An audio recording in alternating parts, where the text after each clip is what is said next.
please start. Run, run, run, run, run. Please sit in the small chair. Fast, run, run, run. Hello everyone. Today we are going to show the concept of big and small through musical chair. This is a fun way to explain our children the difference between big and small. So here we have big chairs and small chairs. I will be giving instructions to my children that they will have to sit in the small chairs. So let us see whether they have understand the concept of big or small or not. So let us start.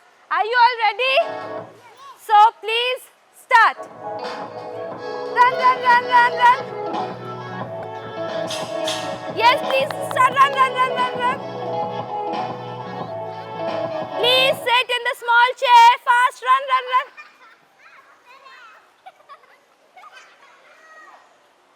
Okay, so now we can see that they all are sitting in the small chairs. So like this, we can make them understand the difference between big and small. Thank you.